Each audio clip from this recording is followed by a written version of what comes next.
Ya, para penonton Dama TV yang selalu damai di hati, terima kasih Anda masih ingat setiap Kamis jam 4 sore dan Senin jam 4 sore selalu tidak lupa membuka jejak Kijati di Dama TV yang selalu damai di hati ini. Sebagaimana biasanya, sebelum kita melanjutkan ke sana kemari berbincang-bincang, kita panjatkan puji syukur kepada Sang Pemurah Pengasih lagi penyayang atas rahmat, atas hidayat, atas kesejahteraan, kedamaian, dan kesempurnaan yang diberikan kepada seluruh titahnya di jagat raya ini sudah barang tentu sesuai dengan hukumnya mereka masing-masing. Dan para penonton Dama TV yang kami muliakan, tidak lupa pula bahwa terima kasih pada rekan-rekan yang mensupport supaya ini terus berkembang. Dan hari ini kelihatannya kita masih mencoba untuk menarik benang merah dari minggu yang lalu. Judulnya sekitar menuju dalam negara yang paripurna, ya. Tapi apa artinya paripurna? Kalau generasi muda tidak paham akan paripurna itu. Oleh karena itu hari ini kita akan menguraikan puisi, puisi yang disampaikan oleh Abah Bro, ya, sudah sangat terkenal itu. Tapi sebelum itu biar adik-adik nanti memperkenalkan dirinya masing-masing, karena kelihatannya masih kali ini di depan TV. Kami mulai dari sebelah kiri saya ini. Monggo, namanya siapa, asalnya dari mana, sekolahnya di mana, jurusan apa? Ya, Romo, nama saya Rafli Raihan Al-Hajri. Dari asal saya Madura. Madura? Madura sebenarnya. Sekarang di Universitas Brawijaya Fakultas Hukum. Waduh. Salaman dulu. Karena yang Putri Jati itu dari Sumeneb juga. Oke, terus selanjutnya. Assalamualaikum warahmatullahi wabarakatuh. Shalom, Om Swastiastu, Namo Buddhaya, Rahayu. Perkenalkan, nama saya Tio Sifra Asia, mahasiswa Fakultas Hukum Brawijaya. Waduh, kok kabeh ning jurusan hukum ini arep nampa hukuman apa ini? Bangsa ini loh ya, bukan adik-adik loh ya. Nah, sekarang kalau Abah Bro itu Abah Doni yang mungkin sudah terkenal tapi tidak akan disayang kalau tidak kenal, ya biarlah memperkenalkan diri, asal usul dan lain sebagainya. Monggo Pak Bro. Ya, perkenalkan, saya selaku pembina anak negeri dan seorang jurnalis di Malang, dan saya sendiri sangat berterima kasih kehadiran adik-adik ini. Tapi untuk mengawali untuk kita pembicaraan kita, mungkin saya sedikit ada puisi ya, yang mungkin ayo nanti kita udal-udal atau mungkin kita kritisi. Mungkin mohon izin waktu Romo, mungkin saya bisa berdiri nggak Romo? Monggo. Mungkin kalau berdiri Oh iya. Oke. Duduk aja. Ya udah, saya nyantai aja ya. Nyantai aja. Okay. Ini sedikit puisi. Kebetulan saya kemarin bikin di tengah malam ya. Jadi kita akan menyanyikan sebuah lagu ya. Kulihat ibu pertiwi sedang bersusah hati, air matanya berlinang, mas intannya terkenang. Indonesiaku Malang, Indonesiaku sayang, waktu demi waktu usiamu yang beranjak dengan tantanganmu, setiap nafasmu langkah dengan di atas lika-liku kecanggihan oleh terkini. Pendidikan dan budaya sudah kau perkuat oleh waktumu, tanpa batas, tanpa tindasan, tanpa kompromi, namun kau tabrak aturanmu sendiri oleh kelengahanmu. Ideologi yang kau banggakan selama ini, namun hanya sebatas jargon, tanpa kau pedulikan moral dan etika. Setiap penjuru bangunan megah, kampus-kampus terhuni profesor maupun cendekiawan, ruko-ruko, mal-mal, pasar modern memang fantastik mengerus budaya tanpa kompromi. Pangkat, jabatan, kekuasaan, kapitalis yang bertopeng menari di atas kepentingan oleh waktu, kemajuan tanpa batas. Baik anak negeri. Terima kasih Romo. Nah, para penonton dan hadirin yang kami muliakan, saya akan mencoba membaca satu kali, tapi setelah ini saya baca, tolong adik-adik menerjemahkan arti ini ya. Karena kalau sudah puisi itu sifatnya umum loh sebenarnya ya. Sama dengarkan yang baik loh ya, saya bacakan satu kali lagi. Soporo lah aku iso berpuisi kayak Mas Doni gitu ya. Kulihat ibu pertiwi sedang bersusah hati. Air matanya berlinang, mas intanya terkenang. Indonesiaku, Indonesiaku, sayang Malang. Waktu demi waktu usiamu beranjak dengan tantangan. Setiap nafasmu dan langkah dengan ucapanmu di atas, jika liku kecanggihanmu terkini. Dengan mau di atas jika lika-likumu terkini. Pendidikan, kebudayaan sudah kau perkuat oleh waktumu tanpa batas, tanpa tindasan, tanpa kompromi. Namun kau tabrak aturanmu sendiri oleh kelengahanmu. Ideologi yang kau banggakan selama ini namun hanya sebatas jargon. Kau perlupa moral. Kau terluka oleh moral dan etika. Setiap penjuru bangunan megah, kampus-kampus terhuni profesor ataupun cendekiawan. Ruko-ruko, mal-mal, pasar modern memang fantastis, menggerus budaya tanpa kompromi. Pangkat, jabatan, kekuasaan, kapitalis yang bertopeng menari di atas kepentingan oleh waktu memajukan tanpa batas. Rawe-rawe rantas, malang-malang putung, sayang Malangku, merdeka, anak negeri. Kurang lebih itu ya, kurang lebih ya. Intinya begitu ya. Jadi puisi adalah suatu himbauan, angan-angan, ucapan yang harus disampaikan atau unek-unek ya. Memang kata-kata dari puisi itu memang nggak sedetail itu, tapi di bait-bait itu mengandung makna. Mungkin Romo sendiri tadi membacakan beberapa hentakan suara atau lantunan kata-kata itu kan sedikitnya untuk menyentil siapapun mengena ya. Terutama kita sendiri di tayangan ini dengan tema Indonesiaku sayang, Indonesiaku Malang. Jadi penjabarannya secara tidak langsung, mungkin ini kebetulan ada generasi muda-mudi ya, terutama mahasiswa ya. Ya, tadi saya ada sentilan mahasiswa yang menyentil dengan adanya profesor dan juga cendekiawan. Tapi gimana sekarang? Mungkin Romo bisa memberikan sedikit kepada mereka atau adik-adik memotivasi agar ke depan lebih baik gitu. Nah, Dek Rafli dulu ya. Kira-kira Dek Rafli menangkap puisi yang berjudul Indonesiaku sayang, Indonesiaku Malang. Tadi itu di perasaan adik-adik sebagai seorang mahasiswa yang kebetulan di jurusan hukum apa? Hukum aja ya, masih ya. Semester berapa sih? Mahasiswa baru. Oh, mahasiswa baru. Iya. Ya kalau sudah hukum itu mesti sifatnya umum ya. Nanti akan kalau sudah umum baru ke jurusan ya. Terima kasih. Kira-kira sementara ini dari sisi khayalan adik-adik yang dipuisikan oleh Pak Doni tadi itu benar atau tidak, bermaksud apa tidak, paham apa tidak kira-kira? Ya kalau saya pribadi Romo,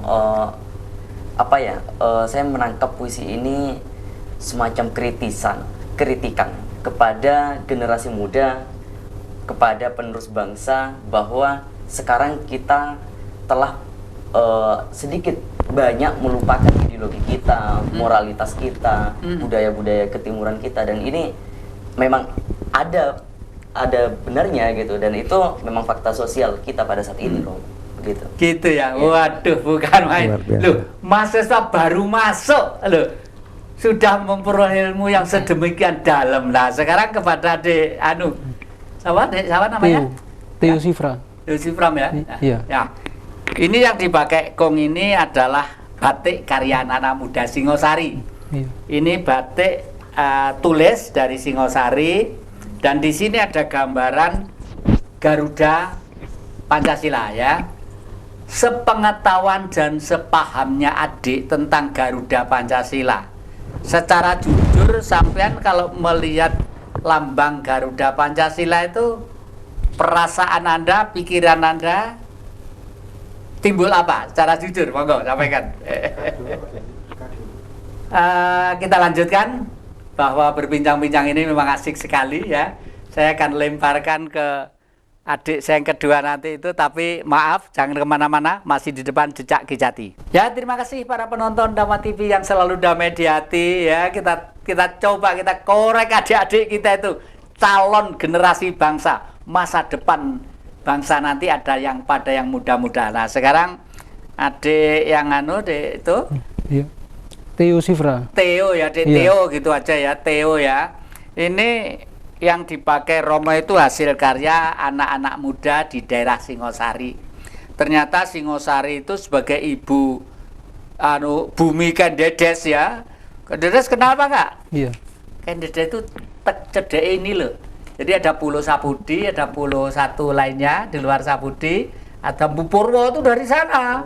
Purwo, karena waktu itu kan dulu pernah diputar di Dama TV. Iya. Nanti kapan-kapan biar diputar lagi ya. Jadi saya ceritakan sedikit.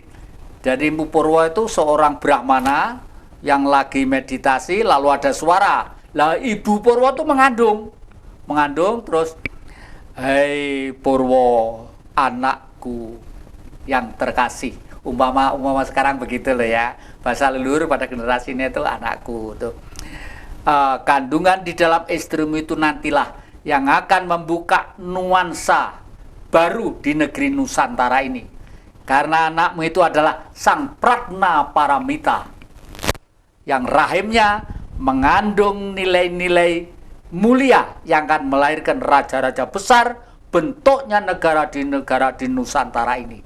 Bawalah ke daerah yang akan dimulai di lereng Gunung Arjuna sana. Akhirnya di situ ada desa yang namanya Desa Ponomijen. Lah, lahirnya di situ gitu. Lah ini filmnya saya buat. Nanti kapan-kapan putar Dama TV, orang Sumeneb suruh lihat semua ya. Boleh. Lewat streaming bisa kok ya. Nah, sekarang adik nanti saya tanya ya tadi ya. Perasaan Anda, adik ini, anak ini, cucu ini terhadap gambar Garuda Pancasila itu bagaimana waktu melihat?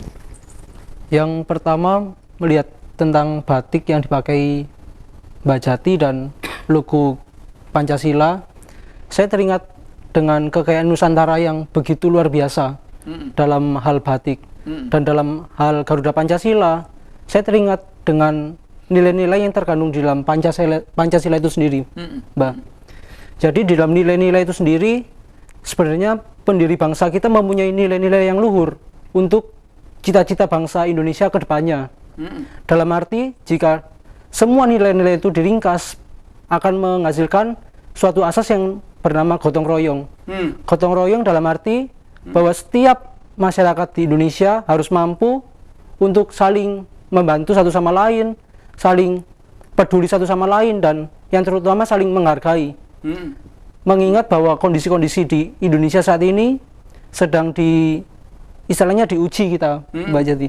Diuji dalam arti bagaimana nilai persatuan kita, bagaimana kebinekaan kita, bagaimana nilai-nilai Pancasila itu apakah tetap relevan, tetap kita junjung, atau justru kita kalah dengan kaum-kaum ekstremis yang sekarang mungkin banyak yang bermunculan gitu. Ya, dipuisikan tadi itu ya. Iya.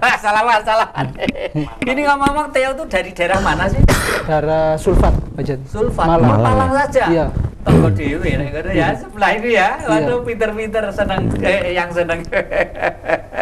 Nah, terus masih detail lagi ya, saya pengen tanya. Kenapa di tengah ini kok ada gambarnya bintang? sebenarnya gambaran apa ini? Bintang 5 ini. DTO, Iya. ayo ya.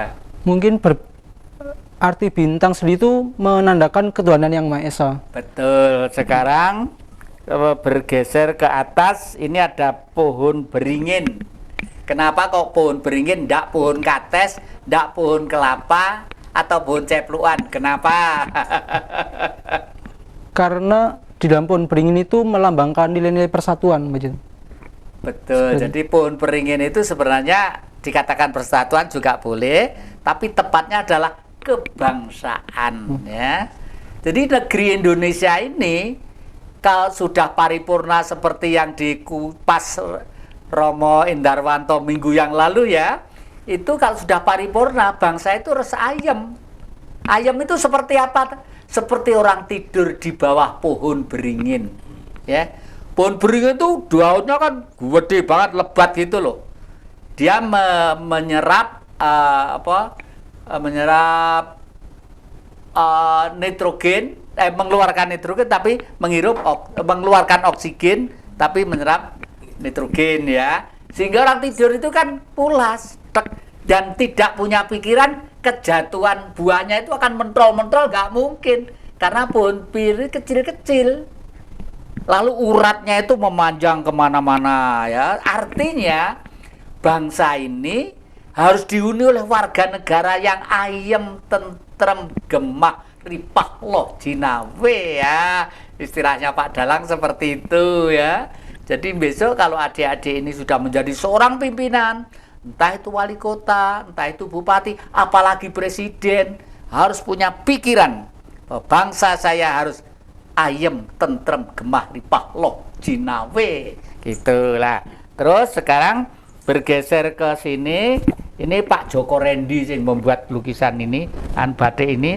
Bergeser gini lambangnya banteng. Kenapa kok banteng? Anak game ini gak ngerti banteng. Waduh, berat ini. Oh, kenapa kok banteng? Jika di Gemini sendiri, banteng itu diibaratkan, kan banteng itu pola hidupnya berkoloni, Mbak Jati. Berkoloni dalam arti kita itu istilahnya di dalam hidup hendaknya saling membantu gitu, Mbak Jati.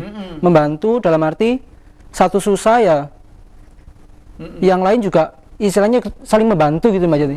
Iya. Di dalam nilai filosofisnya seperti itu. Kegotong royongan kompak, ya. Iya. Dan banteng itu kalau sudah tua seperti kakek ini, malu di himpunan tuh malu. Iya. Umpama menurunkan pedet-pedet lagi sudah tidak mampu, ya. Mau makan terus ya malu sama cucu buyut-buyutnya itu. Akhirnya menyendiri, cari jalan kesempurnaan hidup. Makanya kakek membuat pertemuan di Singosari itu, ya. Adik-adik silakan belajar ke sana. Jadi nanti adik-adik kalau belajar Pancasila itu harus tahu tentang Marxisme.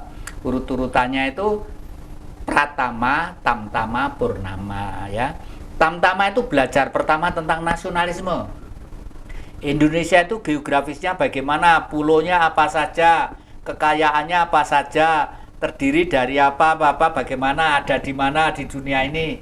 Itu ajal pertama. Tamtama, setelah mengetahui Indonesia itu ternyata adalah surga dunia dan patut untuk dilindungi, tugas kita adalah memelihara, mengayomi, dan sekaligus untuk mengamankan, menyelamatkan negara kita ini jangan sampai tersentuh oleh sifat-sifat lain yang dipuisikan oleh Pak Doni itu, ya.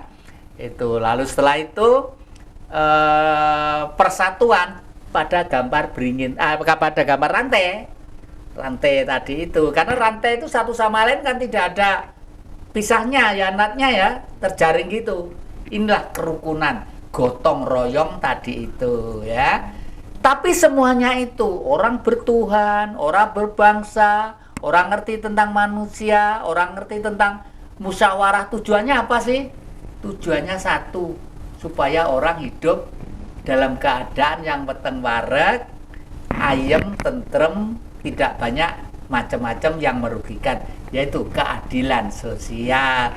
Keadilan sosial. Jadi negara Indonesia yang bertujuan membentuk negara Pancasila adalah Pancasila itu adalah membentuk masyarakat yang hidup dalam kenegaraan yang bersifat sosial. Sosial itu kemanusiaan satu dengan yang lain gitu ya. Manusianya tinggi karena memang kita itu adalah wujud dari kehendak Tuhan itu sendiri untuk melaksanakan hukum-hukumnya gitu ya. Kalau tentang bulu-bulunya mesti hafal ya, itu SD sudah diajarin kok. Nah sekarang kita kembali ke Abah Bro ini ya.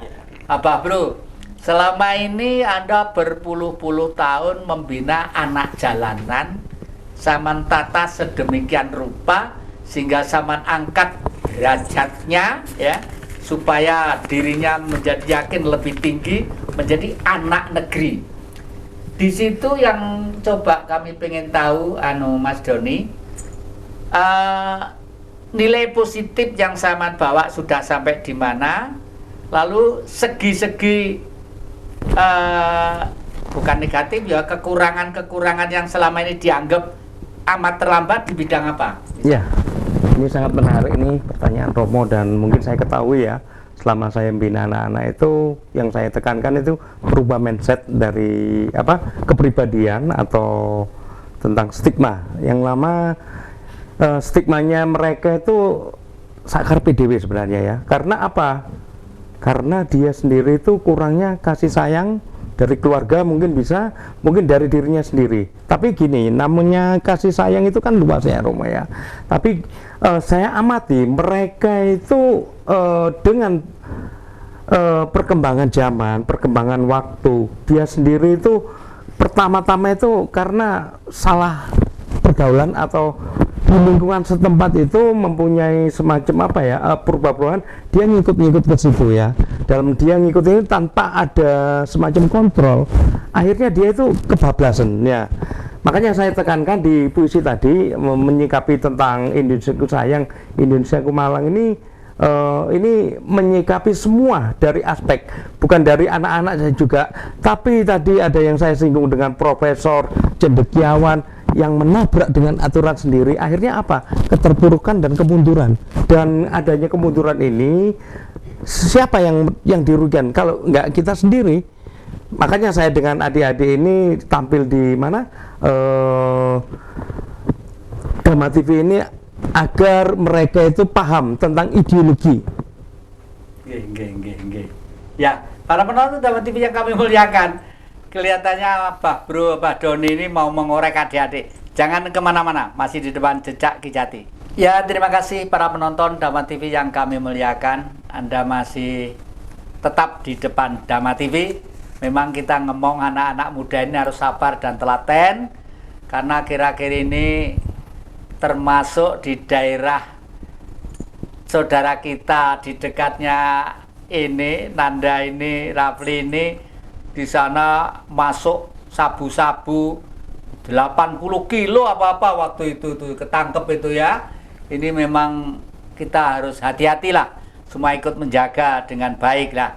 Kita kembalikan ke Abah Bro yang tadi itu sedang asik ngorek adik-adik. Monggo silakan ya, Mas Doni. Jadi gini, saya kebetulan terima kasih ya kehadiran adik-adik saya. Dulu saya juga pergerakan di salah satu kampus saya.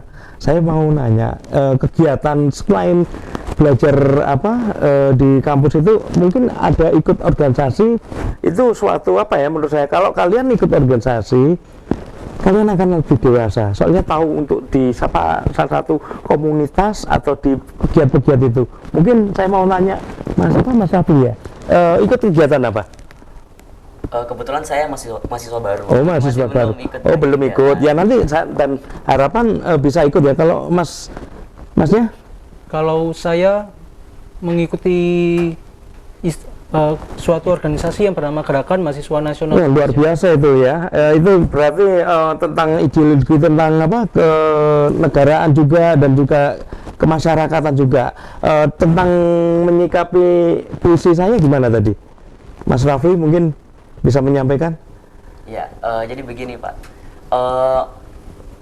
Tadi sebenarnya saya sudah sampaikan bahwa memang betul apa yang disampaikan dalam puisi itu, dan itu sesuai dengan fakta realitas sosial kita. Iya. Banyak anak-anak muda kita, ya generasi penerus bangsa lah istilahnya, mereka telah melupakan cita-cita atau tujuan luhur dari bangsa ini berdiri.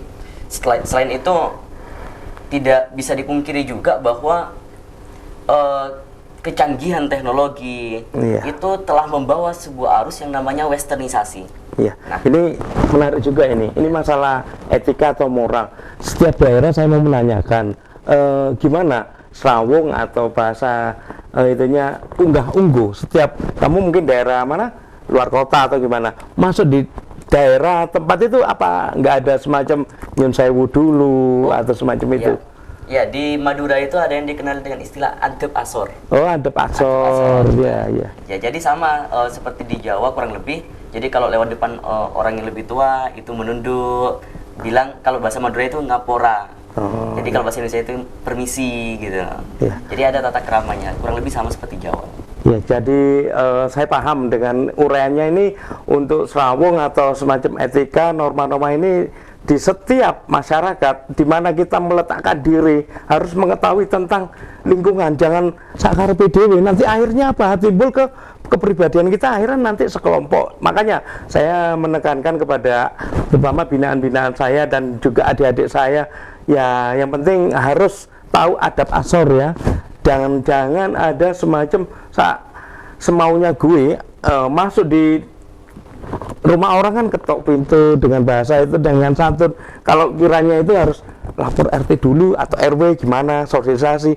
Setelah itu jangan pakai adat yang kiranya kita itu yang adat yang dia punya dimasukkan ini kan harus penyesuaian dulu. Jangan sampai ada semacam adatnya sana di bawah itu akhirnya ya nggak karuan. Harus sinergi lah di lingkungan itu, mengetahui tentang peradaban itu. Mungkin itu Romo ya. Ya, istilah umum disebut ajur-ajer. Ajur-ajer. Seperti yang minggu yang lalu ada yang mengambil contoh kandang ayam kita berkokok, di kandang kita mengembik. Nah, itu.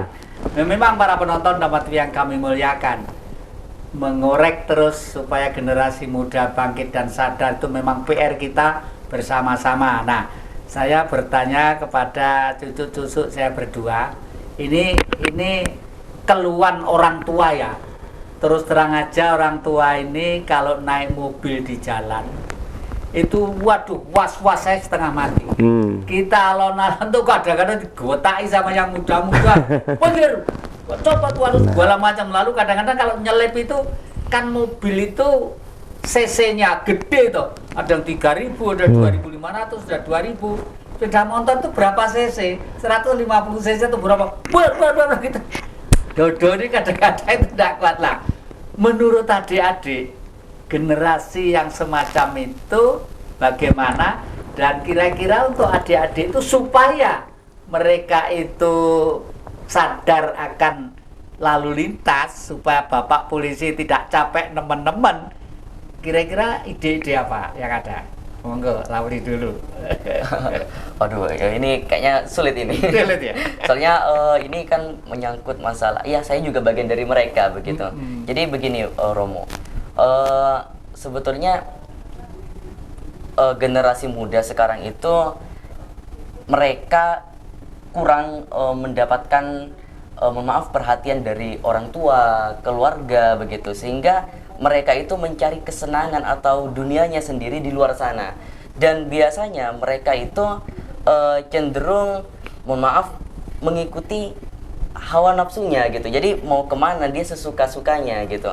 Sehingga yang perlu dikedepankan sekarang ini adalah langkah-langkah persuasif kepada generasi muda, mengajak mereka untuk kembali mengikuti norma-norma yang ada begitu Romo. Waduh. Ini bukan jawaban mahasiswa baru, profesor. Jawaban profesor ini. Amin. Waduh, hebat banget cucu-cucu. Inilah sekarang yang kedua, punya alasan lain mungkin. Monggo, ayo sampaikan. Karena Dama TV ini ditonton orang-orang yang mau buat skripsi loh ya, banyak loh. Skripsi S1, S2, S3, monggo silakan. Ya, makasih Mbak Jati. Kalau menurut saya mungkin lebih ditekankan dengan ruang lingkup tersempit dulu ya, mungkin dari keluarga dulu. Di dalam keluarga itulah sifat pertama kita dibentuk. Di dalam keluarga itu sendiri harus dimulai untuk menekankan nilai-nilai etika, nilai-nilai sopan santun dan sebagainya. Kembali dengan setelah dalam lingkungan keluarga, mulailah kita ke lingkungan yang lebih luas, dalam lingkungan masyarakat. Di dalam lingkungan masyarakat kita harus istilahnya tahu tata krama gitu, tata krama dengan orang lain, dan bersosialisasi, dalam berinteraksi dan sebagainya. Dan dari lingkup masyarakat itu kita juga pada akhirnya nanti akan menjadi ke lingkup yang lebih besar lagi. Seperti itu. Aduh, putu dua-duanya itu bagus sekali ya. Dan akhir-akhir ini kakek itu agak lego 2-3 hari ini. Cucu-cucu udah masuk ke rumah kakek ya. Kondisinya seperti itu. Semula kakek itu bingung. Nilainya lukisan, semua koleksi, entah itu patung, entah itu pusaka, itu banyak seperti itu. Kakek itu berpikir, ini nanti generasi itu bisa memelihara atau tidak. Pikiran saya itu bukan karena saya kegandolan benda, tidak, bisa memelihara atau tidak gitulah. Ternyata 2 hari 3 hari itu kakek itu puas banget. Rumah sana di suite sama cucu saya bertiga tadi itu ya, dijadikan tempat untuk rendezvous, itu pertemuan ya, sambil ngopi istilahnya anak sekarang ya, sambil menikmati. Yang masak itu anak laki-laki semua, yang membuat kue, yang membuat kopi kalau ada tamu, yang beli itu ya anak laki-laki semua itu. Di samping itu juga masih sempat membersihkan lantai supaya bersih, supaya lagi itu. Jadi dijadikan rumah budaya yang memang pas dengan cita-cita kakek. Karena pada waktu kakek membangun rumah di Citandui dan di Pedepokan sana, itu saya laporan ke Pak Gubernur pada waktu itu bahwa saya kan kalau di Citandui merupakan tempat untuk mengembangkan budaya, rumah budaya, di Singosari tempat penggembelengan Pancasila nasional dan internasional. Ini terus bekerja sampai sekarang. Putra kakek yang laki sekarang kemarin baru pulang 2 bulan yang lalu dari Tiongkok. Sekarang berangkat lagi, saya suruh belajar ke Tiongkok sana. Karena di negeri Cina itu sekarang sangat maju sekali. Sangat maju sekali. Kita jangan sampai ketinggalan adik-adik. Di sana itu sudah bisa, dulu adik-adik belum sempat ya lihat film 3 dimensi. 3 dimensi. Belum. 3 dimensi itu gini, bioskop dulu ya, di gedung bioskop ya. Itu misalnya ada binatang hutan, ada harimau dan anjing lepas gitu, melompat gitu. Penonton tuh pada gini, seakan-akan seperti melompat, itu namanya 3 dimensi. Sekarang dari Cina bisa membuat film 6 dimensi. Jadi misalnya ada anjing lepas, anjing galak-galak lepas sama harimau, masuk di tengah-tengah penonton sini, wah penontonnya terpakot semua. Tapi setelah sekian puluh meter dia hilang lagi, hilang karena itu memang tidak tahu ilmunya apa itu ya. Makanya kakek mencoba membuat satu rumusan teori baru. Saya sendiri masih akan terus bergerak di laboratoriumnya. Saya harapkan itu nanti itu menjadi cara berpikir wacana untuk meniti kehidupan dalam jangka yang panjang supaya adik-adik itu tidak ketinggalan terus lah begitu ya. Nah Pak Bro, ini masih berkaitan dengan puisi Anda. Ini istilah Malang itu bisa juga Malang secara lokal, kota Malang, bisa juga Indonesiaku yang Malang ya. Sebenarnya terkait ada antara Malang dan Malang Indonesia dan Malang sebagai kota. Iya. Jadi sekarang situasi yang lagi lagi marak dari ucapan atau perkataan yang kesalahpahaman, akhirnya terjadi dari beberapa rekan-rekan mungkin menyanyikan kenapa Malang sebagai ikon yang lebih menasional dan internasional dengan gejolak perkataan atau ucapan-ucapan itu membuat semuanya ramai dan gelisah ya. Mudah-mudahan dan harapan kita ini Malangku sayang Malangku Malang ini dan juga Indonesiaku sayang Indonesiaku Malang ini bisa menyikapi gimana tujuan ke depan dan harapan. Selama ini saya lihat banyak rekan-rekan saya, terutama pergerakan-pergerakan banyak bumbu-bumbunya Romo ya, dalam artian situasi yang kiranya ini harusnya gimana, apa susahnya ya kita mungkin dalam ucap atau perkataan minta maaf lah, nggak usah gengsi, minta maaf itu kan menurut saya yang satria lah. Dengan begini akhirnya timbul semacam emosional dari mana pergerakan-pergerakan. Ya inilah yang bikin saya sangat miris ya. Kepada semua masyarakat saya menekankan jangan malu, jangan sungkan untuk meminta maaf kepada siapapun, apapun bentuknya, dan harus tahu diri pihak-pihak yang terkait, terutama etika dan moral yang sejauh ini kita ini masih dalam perkembangan gitu, Romo.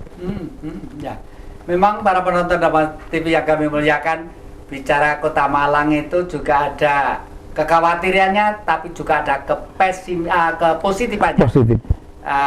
Pesimisnya nanti kita utarakan, dan positifnya juga akan kita utarakan karena ini konsekuensi logis dari dialektika kehidupan yang bermasyarakat. Jangan kemana-mana, masih di depan Jejak Kijati. Ya, terima kasih para penonton Dharma TV yang selalu damai di hati. Anda masih setia, masih telaten, meskipun terkadang kita itu mengulang urean yang sudah-sudah. Siapa tahu kalau memang betul-betul bisa terlaksana dengan baik, karena menurut hemat saya Dharma TV itu siarannya, semua siarannya, baik itu wacana-wacana dari para yang mulia, para bante-bante, selalu menjadi acuan yang indah. Seperti kemarin pada waktu saya jogrokan gosok ake di Jalan Kartini, saya itu disuruh ditawari makan dawet di sana itu. Dawetnya dawet pikulan itu, waduh. Tapi saya tanya dulu, saya lirik kalau saya makan itu korannya bersih atau tidak. Kalau tidak bersih saya tidak akan minum gitu. Mbah Dharma TV, kalau panggil saya itu Mbah Dharma TV, mbah minum dawet apa? Ya wes tak tukoni resi apa gak. Resi aku ke tanduk lek gak moh aku ngono. Akhirnya ternyata bersih. Terus saya itu disuruh, Mbah situ loh Mbah Dharma duduk di, kebetulan ada jual kopi itu kreatif ya orang-orang sekarang, sepeda motor, lalu diberi warung ya. Di situ ada kompornya, ada kopinya, saya sedang ngopi di situ, peceng gambarnya ada. Terima kasih teman-teman, batunya menghibur saya. Nanti kapan-kapan saya akan cerita masalah peranan batu dengan manusia. Karena seperti minggu yang lalu, antara mikrokosmos dengan makrokosmos satu. Sejak zaman Mesir kuno, sejak zaman Romawi, kenapa kok raja-raja itu menggunakan batu? Pasti ada sebabnya. Dan nanti akan saya tunjukkan secara ilmiah, batu-batu tertentu mempunyai peranan besar terhadap manusia dalam kehidupannya. Termasuk kakek mestinya pasang jaring, ring jantung sini.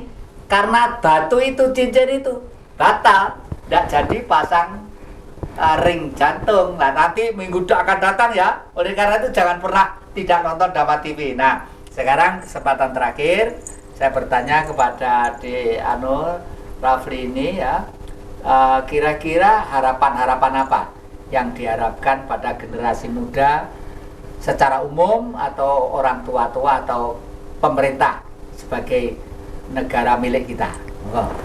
Ya, begini Romo, saya lebih berharap kepada generasi muda ini untuk kembali menghayati, kembali flashback lah ke masa lalu kita, bagaimana para pendiri bangsa itu kemudian mencita-citakan Indonesia yang cerdas, Indonesia yang berkemajuan, Indonesia yang luhur, yang tetap memegang teguh adat istiadat, nilai-nilai budayanya, dan tak lupa tetap terus memajukan, mengikuti perkembangan zaman, globalisasi, modernisasi.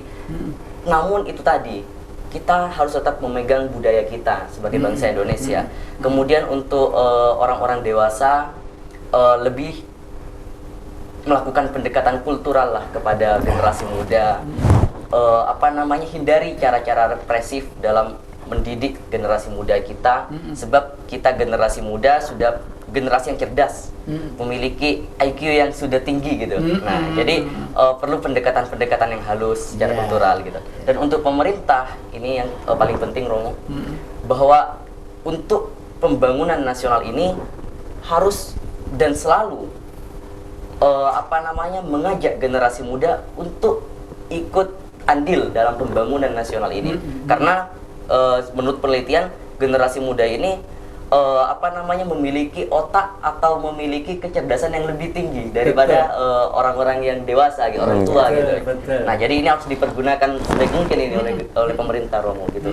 Waduh, bagus. Luar biasa. Bangga orang tua, bro. Kalau gini kan orang tua ini seneng ya. Iya, benar. Ada penerusnya, Romo. Aku malah nom nih mas. Iya. Nah, sekarang Mas Anu, Mas Theo, ini bagi Anda harapan apa yang mungkin Mas yang belum tersampaikan? Monggo. Jika menurut pendapat saya, harapan saya semoga para generasi muda ini terus untuk menjaga nilai-nilai persatuan, nilai-nilai kebinekaan. Di samping itu juga harus terus untuk gemar dalam arti membaca buku, menambah literasi dan sebagainya. Sebab Bung Karno sendiri pernah berbicara bahwa saya pun dulu pernah menjadi seorang yang tidak mampu, tetapi dengan saya membaca buku, saya bisa bertemu dengan tokoh-tokoh yang istilahnya luar biasa gitu, Mbak. Tokoh-tokoh seperti Karl Marx dan sebagainya.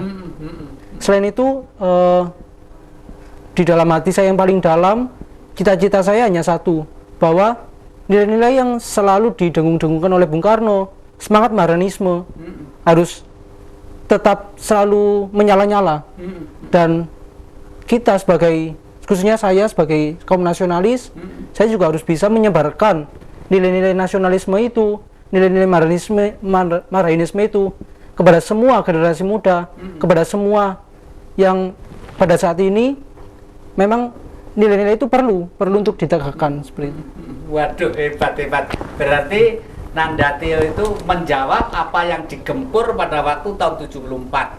Sebenarnya begitu masuk ke wilayah zaman Orba, yang dihancurkan itu Marxismenya. Kalau Pancasilanya tidak. Karena apa ya? Karena Pancasila itu filosofis. Pokoknya gini ya Pancasila, pokoknya gini. Tapi orang tidak akan paham Pancasila kalau tidak paham Marxisme. Jadi secara gambaran begini, Pancasila itu apa? Tubuh kita. Bahwa Pak Doni, Theo, Rafli itu sama manusia, membutuhkan perlu hidup, perlu pakaian, ya. Terus hidup dan pakaian itu supaya satu sama lain meskipun lain, tapi merasa satu dengan dinamika pikiran yang cerdas dan rasional. Itulah Marxisme. Karena tujuan ajaran mulai dari ribuan tahun yang lalu sering dikatakan dengan istilah kitab suci, sampai nanti tahun kapanpun yang namanya penindasan manusia itu mesti tetap menyakitkan lah. Kalau penindasan ini tersusun dengan manajemen yang rapi, menjadi suatu sistem lah. Sistem yang memiskinkan manusia itulah yang disebut kaum kapitalisme dan kaum komunisme kalau waktu itu ya. Waktu itu masih tiga kelompok besar itu. Sekarang komunisme sudah sadar diri pelan-pelan menjadi negara sosialis. Seperti di Cina, setiap orang diberi hak, kepercayaannya terserah apa, pokoknya negara tidak ngurusi, itu hak asasi manusia. Diberi, ada masjid, ada gereja, ada pura, ada wihara, ada dupo, ada kemenyan, gitu. Sebenarnya setiap nabi mengajarkan seperti itu. Namun setelah ajaran itu dibenahi menjadi kepentingan, inilah yang menjadi persoalan-persoalan yang tidak pernah rampung, ya. Jadi oleh karena itu adik-adik tadi itu sudah benar ya, bahwa harus dimulai dari lingkungan keluarga dan adik-adik. Ngomong-ngomong tentang itu, adik-adik itu sedikit banyak pernah mendengar Panda yang ajaran tentang pelajaran kurikulum tentang budi pekerti. Pernah ada? Pernah. Apa kira-kira? Waktu itu pernah di sekolah pernah diajarkan? Pernah. Iya. Apa? Atau SMA apa? Bentuknya apa? Kalau di SMA dulu Mbak Jati, Oh, SMA. lebih menekankan sama etika gitu. Etika atau moral. Etika dan moral ya. Oke. SMA belum diajarkan ya. Iya. Sebenarnya ajaran itu harus dimulai dari sekolah dasar. Iya, mulai nol. Dulu zaman Mbah, zaman sekolah dasar. Khususnya kalau TK mungkin agak baru ya. Belum ada, langsung SD begitu Iya, ya. sekolah rakyat ya. Rakyat itu udah ada pelajaran budi pekerti. Nah itu pada kesenian umumnya itu dilatih seni tradisional. Kalau Madura ya seni Madura, kalau Jawa seni Jawa, kalau Batak seni Batak. Ajaran-ajaran seni para leluhur ini pelajaran etika. Misalnya kalau nyembah gitu begini, di atas ini tangan itu begini, sembah begini, itu kepada Sang Maha Pencipta. Kalau itu begini, ini di tengah-tengah gini, di tengah-tengah hidung begini ya, ini kepada pimpinan negara. Kalau begini kepada ibu bapak. Kenapa ibu bapak kok di bawah? Kepala negara kok di sini? Ini etika. Tuhan kok di sini? Karena semua diciptakan oleh Sang Maha Kuasa. Dan Maha Kuasa mengatur manusia supaya teratur. Supaya manusia itu teratur harus dihimpun oleh suatu lembaga yang namanya negara. Oleh karena itu negara itu udah milik kita. Makanya lebih di bawahnya sedikit, terus jempolan 2 ada di pucuk hidung ini itu kepada ibu bapak, gitu loh ya. Ibu bapak itu pelajaran seni, tapi kalau sudah etika adat-adat biasanya ada masing-masing ya, gitulah. Nah, Mas Doni, berkaitan dengan ini mungkin menyambut akhir-akhir tahun nanti, apa yang saya harapkan terhadap anak-anak muda ini, monggo. Ya, harapan saya khususnya buat anak-anak muda, generasi, dan semuanya ya, termasuk saya sendiri. Tadi di puisi itu kan ada ideologi ditabrak. Saya sangat miris ya Roma ya. Kita ini sudah punya lambang Garuda Pancasila dan di bawahnya ada Bhinneka Tunggal Ika. Ayolah mari kita terapkan mulai usia dini. Bukan diterapkan dengan perkataan aja, tapi dengan tata cara tadi melewat budaya dan juga perlakuan atau gerak kita ini sopan santun ya. Itulah, saya jangan sampai miris lah Indonesia kita yang tercinta, banyak semuanya apa yang kita miliki ini luar biasa. Di dunia atau di daerah lain, negara lain mungkin belum ada yang kayak di Indonesia ini. Kita sangat kompak, berapa pulau yang kita miliki, berapa kekayaan kita mulai dari di dalam sampai luar, bahkan di atas kita ini kayak semacam antariksa kita kan juga punya ya, dan juga di laut juga kita kaya sekali gitu. Oke, ya terima kasih para penonton dan yang kami muliakan. Apa yang disampaikan Bro Doni tadi itu memang betul-betul penting sekali. Nah, tapi khusus kepada adik-adik ini saya pesen ya, karena tadi itu mendadak diajak siaran kakek ini ya. Kapan-kapan kalau misalnya siaran di Dama TV pakai pakaian tradisional masing-masing loh ya. Apa kesenangannya? Boleh cara Papua, boleh Aceh, Madura. Tunjukkan kakek ini selalu batik. Siapa lagi kalau tidak kita gitu ya. Karena mendadak tidak apa-apa, muda kok. Saya dulu lebih koboi dari adik-adik ya. Terima kasih para penonton Dama TV yang kami muliakan. Anda memperhatikan, mudah-mudahan anak-anak cucu kita betul-betul seperti kudangan para leluhur Hamemayu Hayuing Bawono, mengibarkan kewibawaan negara kita yang namanya Indonesia. Jangan lupa kita ketemu setiap hari Kamis jam 4 sore dan biasanya diulangi hari Senin jam 4 sore juga. Kami ucapkan terima kasih dan salam Rahayu.